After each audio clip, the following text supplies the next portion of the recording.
Alléluia. Quel bonheur de nous retrouver ensemble ce matin. D'accord. D'accord. Oui, je disais, quel bonheur de nous retrouver ensemble pour adorer le Seigneur.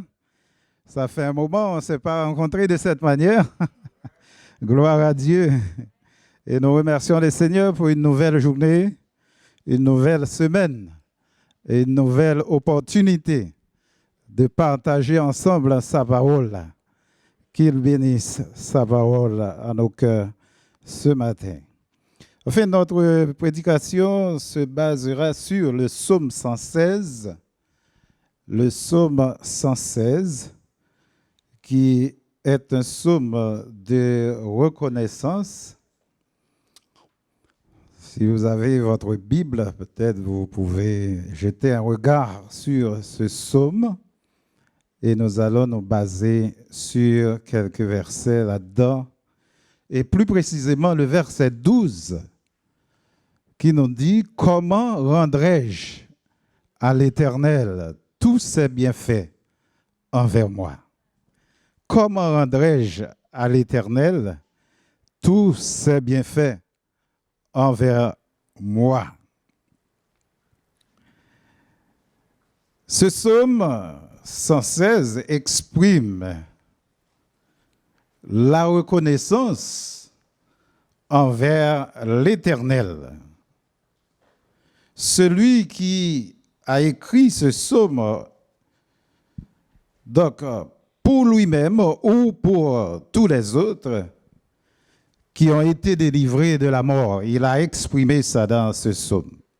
C'est quelqu'un qui a été délivré de la mort. Et c'est quelqu'un qui loue Dieu pour tous les affligés qui ont été sauvés par lui.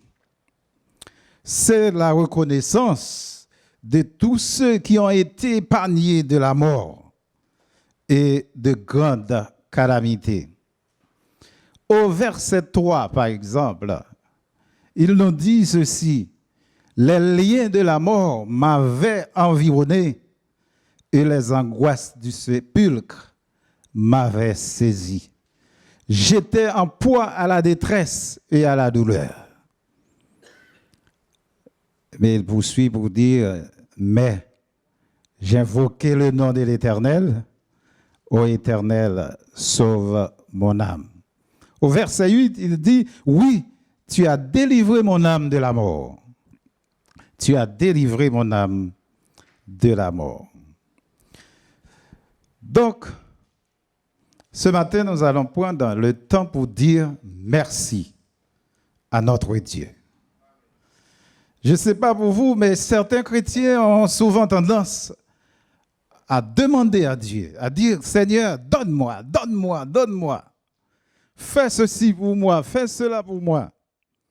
Mais sans pour autant prendre le temps de dire, merci Seigneur, pour ce que tu as déjà fait, pour ce que tu es en train de faire et pour ce que tu vas encore faire pour nous.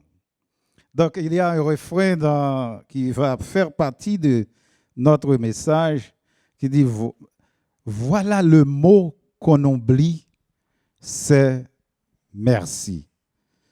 Pour tous les biens de la vie que Dieu t'offre et multiplie, pour le beau temps, pour la pluie, dis merci.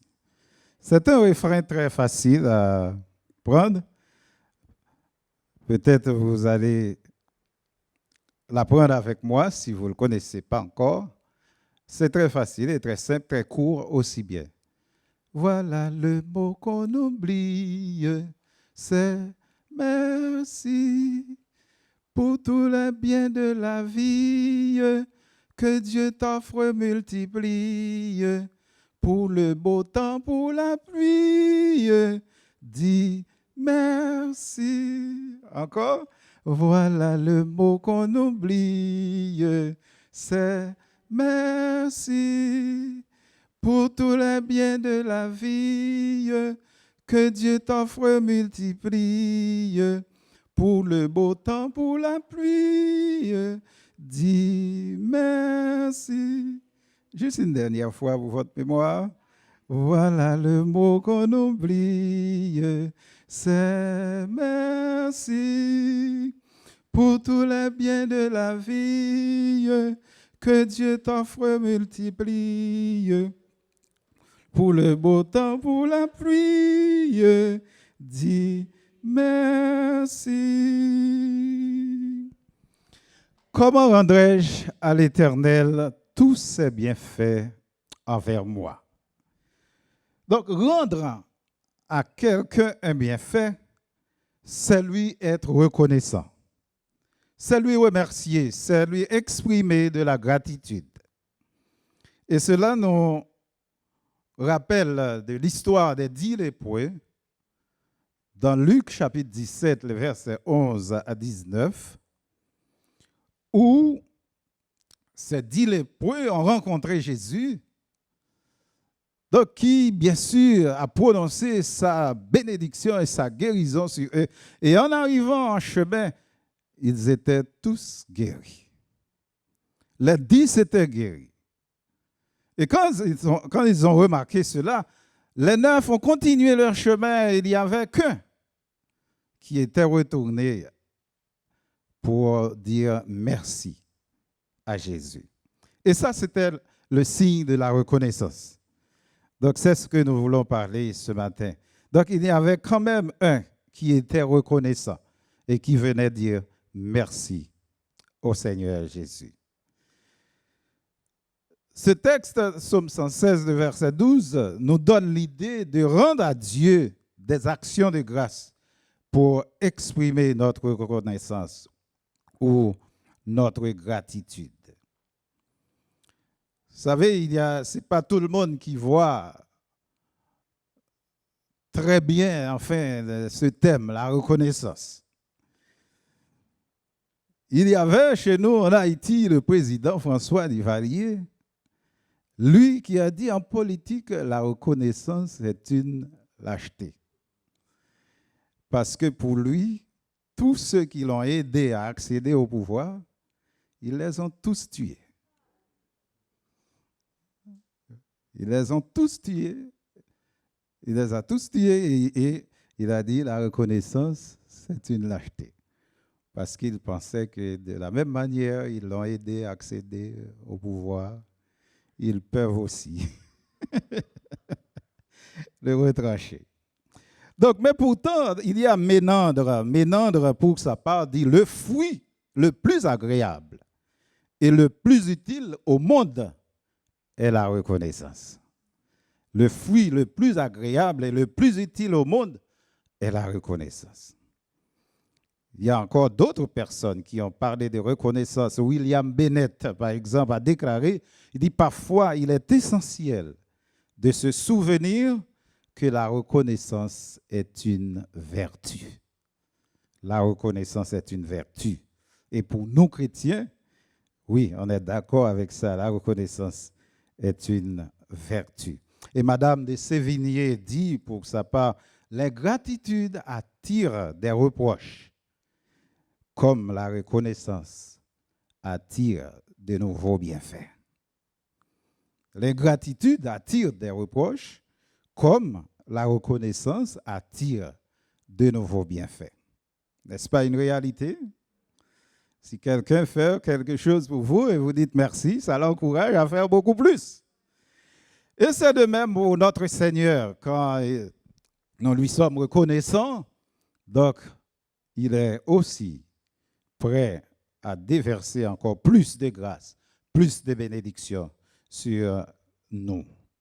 Action de grâce à l'Éternel signifie chanter, louer, glorifier, remercier l'Éternel pour ses bienfaits. Louer quelqu'un signifie dire de bonnes choses au sujet de cette personne. Quand on veut louer quelqu'un, on le félicite, on dit de bonnes choses au sujet de cette personne. Et c'est aussi de même pour louer Dieu signifie aussi dire de bonnes choses à Dieu et au sujet de lui. Dire de bonnes choses à Dieu et au sujet de lui. C'est dire combien il est bon, combien il est grand, combien il est merveilleux, combien il est capable, combien il est puissant, combien il est compatissant. C'est aussi témoigner ou prouver notre reconnaissance à l'Éternel. Le psaume 147, le verset 7 nous dit « Chantez à l'Éternel avec action de grâce ». Parmi tous les bienfaits de Dieu envers nous, ce qui prédomine, c'est notre salut en Jésus-Christ. Je voudrais bien entendre un amen ici. Là. Ce qui prédomine, là, c'est la chose. Il n'y a pas de plus merveilleuse chose que Dieu puisse faire pour nous, les hommes, que de nous offrir son salut. Donc, le fait d'être et d'avoir donné son Fils Jésus pour nous sauver, c'est la plus grande démonstration de l'amour et c'est la plus merveilleuse chose que Dieu puisse accomplir pour nous. Normalement, la reconnaissance jaillit du cœur de tous ceux qui ont fait l'expérience du salut. Tous ceux qui ont fait l'expérience du salut. Donc, il y a cette reconnaissance qui jaillit nos cœurs. Et nous aussi, nous avons cette joie, ce contentement, cette reconnaissance du fait que nous avons reçu Christ comme notre Sauveur et nous avons la vie éternelle. Donc, le salut en Jésus-Christ est notre plus grande joie. Le salut en Jésus-Christ doit être notre plus grande joie. La question, c'est comment rendrai-je à l'Éternel tous ses bienfaits envers moi? C'est une question très personnelle que chacun de nous pourrait répondre à sa manière. Et aussi, c'est une question que chacun de nous doit trouver une réponse. Littéralement, on ne peut pas rendre à l'Éternel tous ses bienfaits envers nous. Pourquoi? On ne peut pas rendre à l'Éternel tous ses bienfaits envers nous. Pourquoi? C'est parce que les bienfaits de Dieu ne cessent d'augmenter.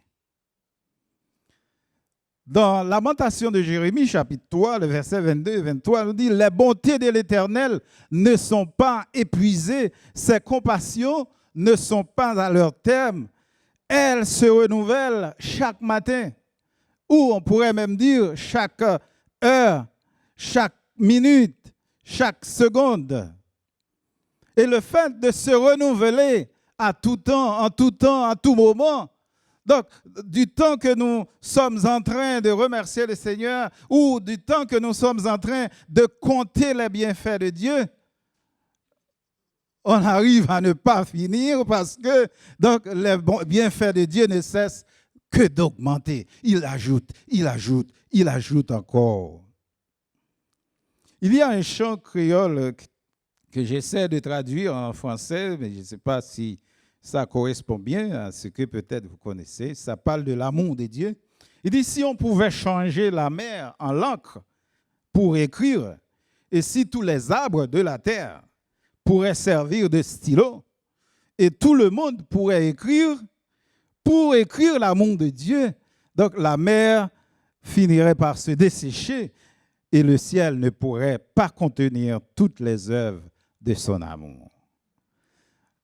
Ah oui, même si on utilisait la mer, hein, tous les océans du monde entier et tous les arbres du monde entier comme stylo. Et si tous les habitants de la terre pourraient aussi écrire, et si on voulait écrire l'amour de Dieu, donc on finira par dessécher la mer et le ciel ne pourra plus contenir de place pour écrire, pour raconter toutes les œuvres de l'amour de Dieu. La bonté de Dieu est tellement grande qu'à chaque fois qu'on veut lui remercier pour un bienfait, il y a encore de nouveaux bienfaits qui s'ajoutent. Il se multiplie chaque jour. On ne peut pas rendre à l'Éternel tous ses bienfaits parce que, selon Psaume 117, verset 2, sa bonté pour nous est grande et sa fidélité dure à toujours. Il ne cesse jamais de nous aimer. Il ne cesse jamais de nous aider. Il ne cesse jamais de nous délivrer, de nous protéger. Il ne cesse jamais de pourvoir à nos besoins. Et c'est dans cette optique que le psalmiste se posait la question, comment rendrai-je à l'Éternel tous ses bienfaits envers moi? Il fut émerveillé devant la multitude de bienfaits de Dieu. Et ce refrain qui nous dit, compte les bienfaits de Dieu. Tu verras en adorant, mets-les tout devant, tu verras en adorant combien le nombre en est grand. Est-ce qu'on peut compter les bienfaits de Dieu envers nous ce matin? On va compter, mais le nombre est tellement grand. Donc, on ne finira jamais. Mais cependant, même si on n'arrivera jamais à exprimer notre reconnaissance, enfin entièrement, totalement, notre gratitude à Dieu, même si on n'en finira jamais, mais on ne peut pas non plus rester indifférent devant ces multiples bienfaits. Est-ce que le fait de ne pas pouvoir finir, donc est-ce que ça ne vaut pas la peine de commencer? C'est la question. Donc nous allons voir rapidement diverses manières d'exprimer notre reconnaissance à l'Éternel. Diverses manières. Il y a aussi des manières. Et la première, c'est par notre amour pour Dieu et pour nos prochains. C'est une manière de rendre à l'Éternel ses bienfaits envers nous, en lui donnant notre amour. Il nous aime, on l'aime aussi en retour. Et non seulement on aime Dieu, mais aussi on va étendre cet amour à nos prochains. Par notre amour pour Dieu et pour nos prochains. Donc, le verset premier attire notre attention. Quand le psalmiste dit « J'aime l'Éternel ». J'aime l'Éternel. Donc, si vous aimez Dieu, vous le servirez. Si vous aimez Dieu, vous le servirez. Donc, vous ne pouvez pas aimer Dieu et rester stupéfait. Vous ne pouvez pas aimer Dieu et rester sans rien faire. Vous ne pouvez pas aimer Dieu et ne pas le démontrer. Il faut quelque chose pour montrer ton amour pour le Seigneur. Cela nous fait penser à David, dans Psaume 103, le verset 1er, quand il dit « Mon âme bénit l'Éternel ». Mon âme bénit l'Éternel et n'oublie aucun, que tout ce qui est en moi bénit son Saint-Nom. Mon âme bénit l'Éternel et n'oublie aucun de ses bienfaits. Et au verset 3 à 6, il va jusqu'à énumérer les bienfaits de l'Éternel. David dit, c'est lui qui pardonne toutes mes iniquités, qui guérit toutes tes maladies. C'est lui qui délivre ta vie de la fosse, qui te couronne de bonté et de miséricorde. C'est lui qui rassasie de bien ta vieillesse, qui te fait rajeunir comme l'aigle. L'Éternel fait justice, il fait droit à tous les opprimés. David ne pouvait pas se contenir pour ne pas exprimer sa reconnaissance à l'Éternel. Le psalmiste dit « J'aime l'Éternel ». Psaume 116, verset 1er. Donc, mes chers amis, que tout notre être, l'esprit, l'âme et le corps bénissent le nom de l'Éternel.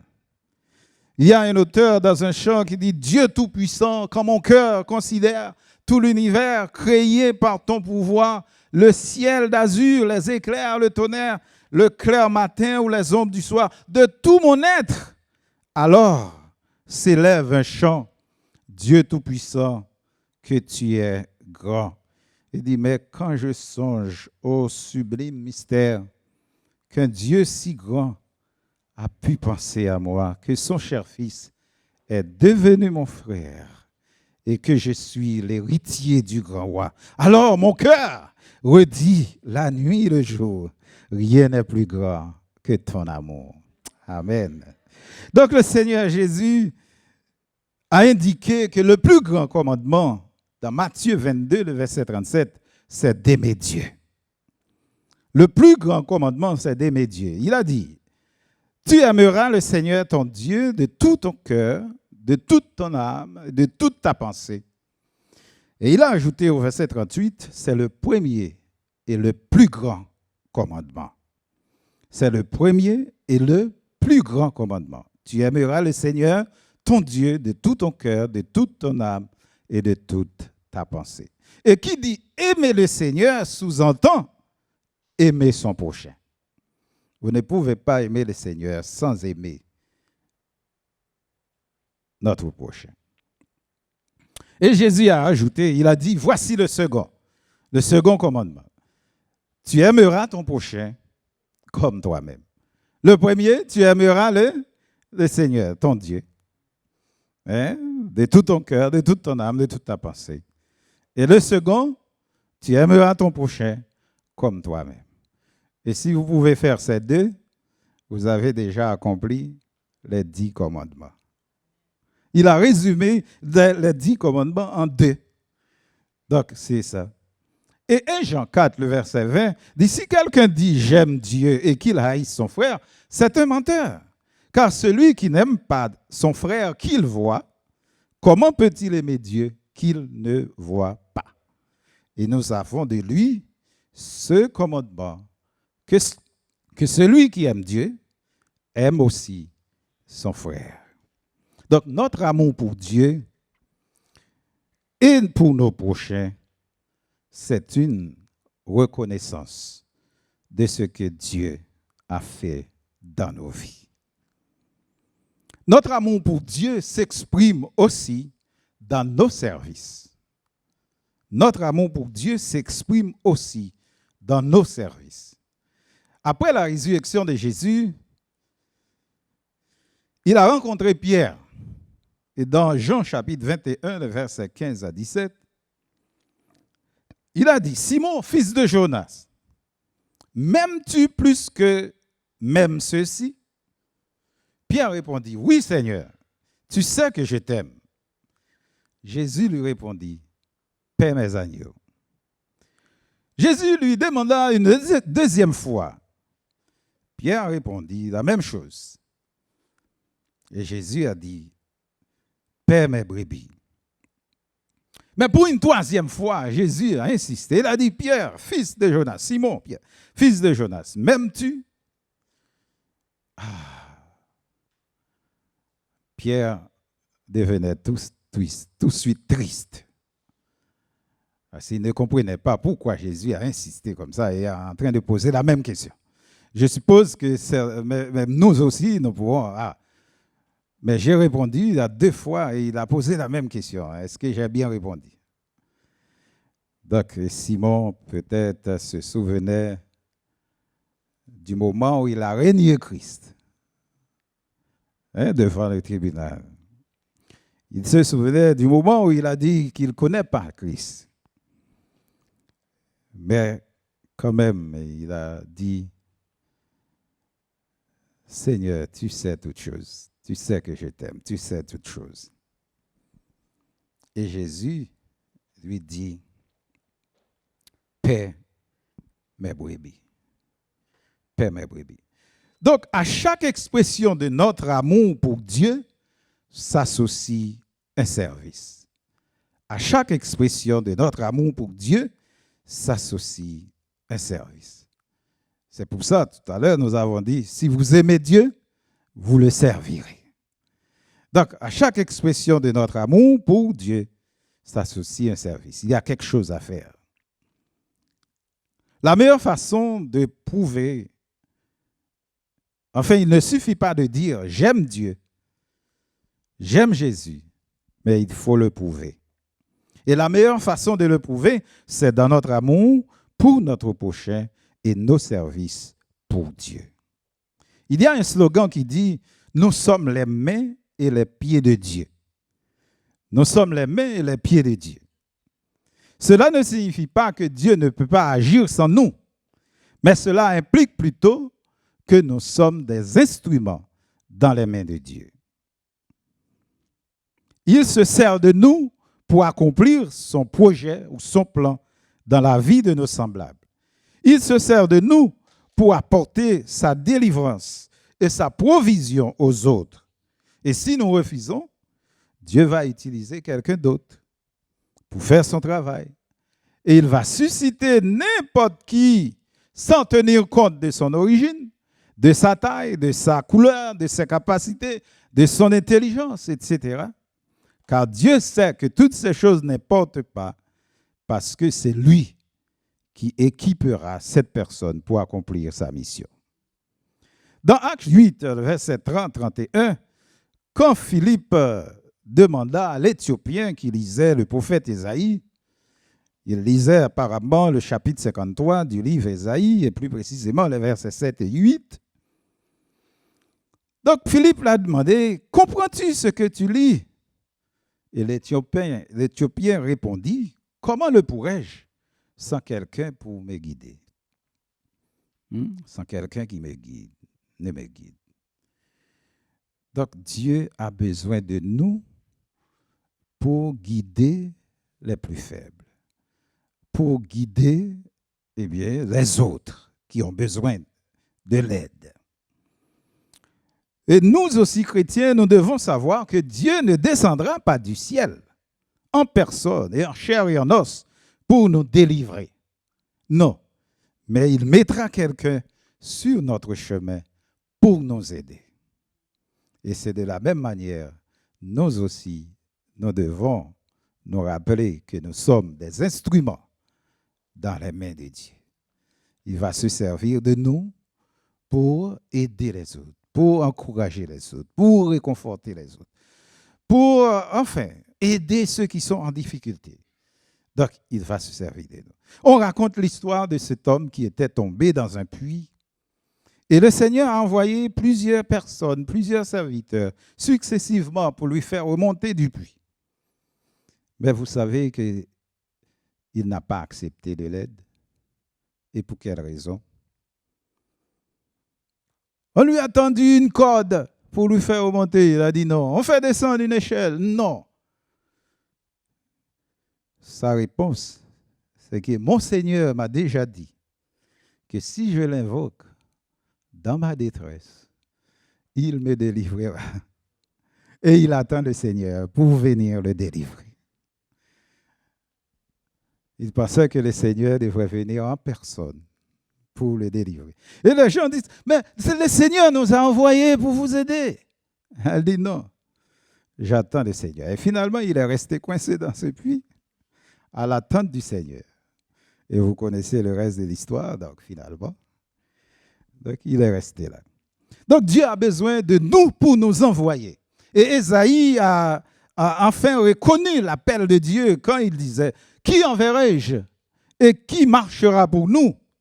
Il a tout de suite répondu, « Me voici, envoie-moi. » Mais vous savez, Ésaïe était prêt à aller. Il était prêt à agir pour le Seigneur.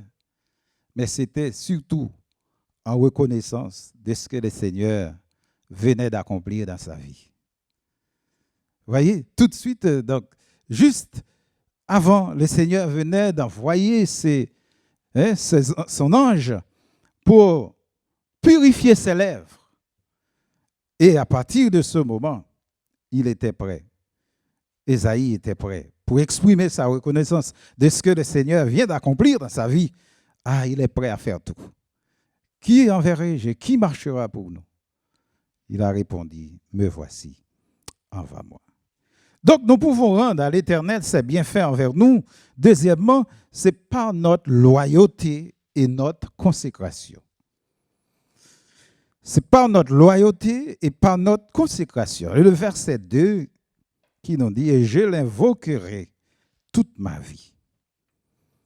Donc, le psalmiste a exprimé son attachement au Seigneur. Être loyal à quelqu'un, c'est lui être fidèle en tout temps. Être fidèle en tout temps. Et au verset 2, il a dit « Et je l'invoquerai toute ma vie ». Donc, c'est toute ma vie, ici, a toute son importance. Et là, c'est une consécration totale, une détermination de louer et de servir Dieu. David n'a pas caché sa reconnaissance et sa loyauté à Dieu dans Psaume 35, le verset 28, quand elle dit, ma langue célébrera ta justice, et elle dira tous les jours ta louange.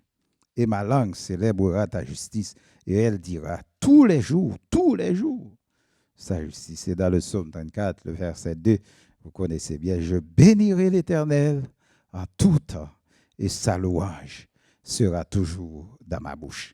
Même dans le malheur, David trouve une raison de remercier et de louer Dieu, car il savait que son malheur pourrait être pire si l'Éternel n'était pas son secours. Et dans le psaume 94, verset 17, il dit, si l'Éternel n'était pas mon secours, mon âme serait bien vite dans la demeure du silence. Dans la demeure du silence. Donc, et dans... Oui, il y avait là une erreur dans ce verset. C'est 94, verset 17, c'est ce que je viens de dire, si l'Éternel n'était pas mon secours. Et le psaume 34, verset 20, c'est qui dit, le malheur atteint souvent le juste. Le psaume 34, le verset 20, dit, le malheur atteint souvent le juste, mais l'Éternel l'en délivre toujours. Vous pouvez faire cette petite correction pour moi, s'il vous plaît. Quelle que soit la situation que nous avons à faire face, nous pouvons voir la main de Dieu là-dedans. La main de Dieu qui est en train de nous aider. Et quelle que soit la situation que nous nous retrouvions, elle pourrait être pire si Dieu n'était pas présent. Vous avez eu un accident? Peut-être la voiture est totalement écrasée, mais Dieu vous a sauvé la vie. Vous êtes encore en vie. Vous avez perdu de l'argent, peut-être des biens matériels. La voiture est partie. Mais vous avez encore votre vie. Il y a là une raison de remercier l'essai. Vous avez fait un accident, peut-être. Vous avez cassé un bras ou une jambe. Ah oui. C'est pas bien ça. C'est un problème. C'est un malheur. Mais cela pourrait être pire. Vous pourriez être totalement anéanti. Si vous étiez mort, c'était pire. Donc, si vous avez encore la vie, il y a de quoi dire merci Seigneur. Mon bois est cassé, ma jambe est cassée, mais merci Seigneur, je suis encore en vie. La vie continue. Donc, voilà pourquoi nous devons nous attacher à notre Dieu, quelles que soient les circonstances. Et nous devons croire en sa puissance, quelles que soient les circonstances. En fait, troisièmement, nous pouvons rendre à l'Éternel ses bienfaits envers nous. Troisièmement, par notre vie de justice et de sainteté. Par notre vie de justice et de sainteté. Au verset 9, le psalmiste a réalisé que pour tous les bienfaits de Dieu dans sa vie, il a dit, je marcherai devant l'Éternel sur la terre des vivants. Je marcherai devant l'Éternel sur la terre des vivants. C'est comme s'il disait pour nous, je marcherai comme des enfants de lumière, je marcherai dans la sanctification, je marcherai droit dans la justice devant l'Éternel.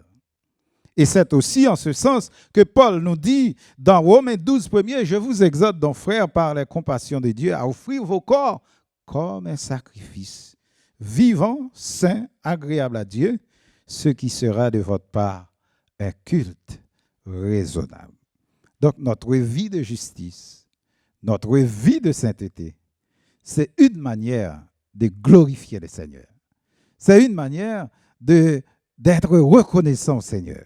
C'est une manière de dire merci au Seigneur. Pour tout ce que tu as fait dans ma vie, Seigneur, je dois vivre pour toi. Amen. Oui, réalisant ce que le Seigneur a fait pour nous, notre salut en Jésus-Christ d'abord, et tous les bienfaits qui s'ajoutent, nous ne pouvons ne pas vivre pour lui. Nous pouvons vivre que pour lui. Et Paul l'a bien dit dans Éphésiens 5, les versets 8 à 11, il dit, c'est autrefois, vous étiez ténèbres, et maintenant, vous êtes lumière dans le Seigneur, marchez comme des enfants de lumière. Car le fruit de la lumière consiste en toutes sortes de bonté, de justice et de vérité. Examinez ce qui est agréable au Seigneur et ne prenez point part aux œuvres infructueuses des ténèbres, mais plutôt condamnez-les. Et Paul parlait enfin en référence au sacrifice que Christ a fait pour nous. Donc, après ce grand sacrifice, il dit, autrefois vous étiez ténèbres, mais maintenant vous êtes lumière. Lumière dans le Seigneur Jésus. Quand nous menons une vie de justice, les hommes verront la lumière de Christ en nous et ils glorifieront notre Père céleste. Voilà l'implication. Quand les hommes voient la lumière en nous, ils diront Dieu est grand. Amen. Quand ils verront la bonté et l'amour de Dieu dans nous, dans nos cœurs, dans nos vies, ils diront, ah oui, Dieu est bon. Dieu est bon. À travers ce serviteur, à travers cette servante, j'ai pu remarquer que Dieu est bon. Dieu est bon. Et Matthieu 5, 16 nous dit que votre lumière luise ainsi devant les hommes, afin qu'ils glorifient. Voilà. Quand notre lumière luise, c'est le Père qui est glorifié. Donc, parce que les gens vont dire, ah oui, c'est un vrai serviteur de Dieu. Que votre lumière luise devant les hommes, afin qu'ils glorifient notre Père qui est dans les cieux. Et finalement, nous pouvons rendre à l'Éternel tous ses bienfaits envers nous. Quatrièmement, par nos actions de grâce à l'Éternel et notre désir de lui obéir. Nos actions de grâce à l'Éternel et notre désir de lui obéir. Et les versets 14 et les versets 17 du psaume 116 reflètent ce que nous voulons dire. Au verset 14, il a dit « J'accomplirai mes vœux envers l'Éternel en présence de tout son peuple. J'accomplirai mes vœux envers l'Éternel en présence de tout son peuple. » Vous savez, quand vous avez fait un vœu à l'Éternel, il faut l'accomplir. Hein? Parfois, on se souvient de cette histoire aussi du pécheur qui était allé pécher. Il a dit, le Seigneur, si tu me fais prendre, ben, si je trouve du poisson, si tu me fais prendre du poisson, donc je te donnerai le premier. Et il a envoyé son filet, un gros poisson monté dedans. Ah oui. Ah, il regarde ces gros poissons-là. Ah oui. Ah non, Seigneur, je ne veux pas te donner ça. Et vous savez que le poisson était encore vivant. Et à partir du moment qu'il dit qu'il ne peut pas donner ce poisson-là au Seigneur, il va essayer de trouver un autre. Et le poisson jump. Est retourné dans l'eau. Donc, il est retombé dans l'eau. Et lui aussi, il a perdu ce poisson-là. Donc, j'accomplirai mes vœux. Il faut accomplir vos vœux. Quand vous avez promis quelque chose à l'Éternel, il faut le faire. Quelle que soit la situation, quelles que soient les conditions, il faut le faire. Si vous avez dit, parfois nous avons tendance à marchander notre Dieu. Quand nous avons le besoin, oh Seigneur, si tu fais ceci pour moi, je vais faire ça, je vais faire ça. Et quand il le fait, nous oublions tous. Mais non, ça ne doit pas être ainsi. Si vous avez dit, Seigneur, si tu fais ceci ou cela pour moi, je vais faire ceci aussi. Et s'il le fait, il tient sa promesse. Toi aussi, tu dois tenir ta promesse. Et verset 17 dit, je t'offrirai un sacrifice d'action de grâce. Et David nous dit au psaume 100, le verset 4, entrez dans ses portes avec des louanges, dans ses parvis avec des cantiques, célébrez-les, bénissez son nom. Voilà pourquoi quand nous sommes dans la présence du Seigneur, dans la maison de Dieu, nous devons être contents, nous devons le louer, nous devons être joyeux, prêts à danser pour le Seigneur. Et la façon dont nous louons et adorons Dieu exprime notre reconnaissance envers lui pour ses bienfaits. La façon dont nous louons et adorons Dieu exprime notre reconnaissance envers lui pour ses bienfaits. Et la façon dont nous témoignons aussi Christ exprime notre reconnaissance pour ses bienfaits. Et aussi par nos œuvres de bienfaisance et notre libéralité, nous exprimons aussi notre reconnaissance à Dieu pour ses bienfaits. Hébreux 13, verset 16 dit « Et n'oubliez pas la bienfaisance et la libéralité, car c'est à de tels sacrifices que Dieu prend plaisir. » Hébreux 13, verset 16. « Et n'oubliez pas la bienfaisance et la libéralité, car c'est à de tels sacrifices que Dieu prend plaisir. » Enfin, notre reconnaissance à Dieu peut être exprimée en toutes choses. Paul le dit dans 1 Thessaloniciens 5, verset 18, « Rendez grâce, entre parenthèses, je dis à Dieu, en toutes choses, car c'est à votre égard la volonté de Dieu en Jésus-Christ. » Mes chers frères et sœurs, il est presque impossible de rendre à Dieu tous ses bienfaits envers nous. Mais en même temps, il y a plusieurs manières d'exprimer notre reconnaissance à l'Éternel, par notre amour pour Dieu et nos prochains, pour nos prochains, par notre loyauté et notre consécration, par notre vie de justice et de sainteté, et par nos actions de grâce et notre obéissance à sa parole. Par-dessus tout, rendre à l'Éternel ses bienfaits envers nous, c'est lui remercier. C'est lui remercier, c'est dire merci, Seigneur, à chaque fois, à chaque occasion, à chaque moment que nous avons l'opportunité de le faire. Et nous voulons revenir sur notre refrain du début avant de prier le Seigneur ensemble. Voilà le mot qu'on oublie, c'est merci. Pour tous les biens de la vie que Dieu t'offre et multiplie, pour le beau temps, pour la pluie, Dieu dit merci. Voilà le mot qu'on oublie, c'est merci. Pour tous les biens de la vie que Dieu t'offre et multiplie, pour le beau temps, pour la pluie, dis merci. Voilà le mot qu'on oublie, c'est merci.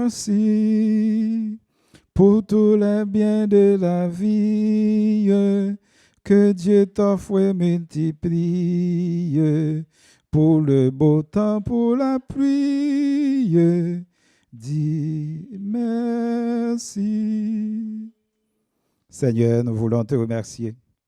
Nous voulons exprimer notre reconnaissance ce matin, après avoir écouté ta parole, qui nous rappelle encore diverses manières qu'on pourrait être reconnaissant à toi, Seigneur. Diverses façons qu'on pourrait exprimer notre gratitude à toi. Ce matin, Seigneur, permet que nous puissions saisir chaque opportunité, chaque moment, chaque minute pour te dire merci. Seigneur, nous avons aussi remarqué que ta bonté, ta grâce, tes bénédictions, tes bienfaits envers nous sont tellement grands que nous n'arriverons jamais à terminer, à dire un jour, ah, j'ai fini de remercier le Seigneur. Parce que toi, Seigneur, tu renouvelles ta bonté envers nous chaque jour, chaque matin, chaque moment. Et à chaque fois qu'on dit merci, Seigneur, tu ajoutes encore de nouveaux bienfaits. Oui, tu es un grand Dieu comme ça. Tu es un Dieu de compassion comme ça, un Dieu de grâce. Et même quand, Seigneur, nous manquons à nos responsabilités, nous manquons à nos devoirs envers toi, mais toi, tu continues toujours à être fidèle envers nous. Et tu déverses toujours ta bénédiction sur tes enfants. Nous sommes devant toi, Seigneur, ce matin, avec un cœur reconnaissant, avec un cœur rempli de gratitude pour tous tes bienfaits.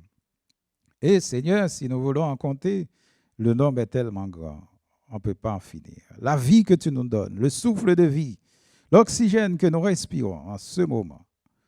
Oh, quelle grâce! Les provisions que tu as faites pour nous, Seigneur. Oh, merci. Merci pour tous les bienfaits. Merci, Seigneur, pour la santé que tu nous donnes, le plus grand bien. Oui, si nous sommes vivants, si nous pouvons nous tenir debout, c'est grâce à toi. c'est grâce à toi. Si nous nous sommes réveillés du sommeil hier soir, c'est grâce à toi, Seigneur. Merci pour cette nouvelle journée. Qu'elle soit pour nous un sujet de joie, d'allégresse. Et c'est pour ça que nous sommes en ta présence, pour te remercier, Seigneur, pour te glorifier, pour te louer, pour chanter ta gloire, chanter ton honneur. Et que tu continues toujours à être toujours auprès de nous. Et quelle que soit la situation, quelles que soient les conditions, que nous soyons toujours reconnaissants à toi pour tes bienfaits. Que ton nom soit béni, Seigneur, que ton nom soit glorifié dans nos vies et que ta lumière continue à luire dans nos vies afin que les autres aussi qui nous regardent puissent glorifier ton nom. Nous adressons une prière pour les majors Walk et Mélissa, Seigneur, qui sont actuellement en vacances. Que ta grâce, ta bénédiction soit sur eux, qu'ils se reposent, Seigneur, et qu'ils reviennent en pleine forme pour continuer la bataille. Que ton nom soit béni, soit glorifié, et que chacun de nous, Seigneur, rentre en paix. Nous te prions au nom de Jésus. Amen. Que le Seigneur vous bénisse. Merci.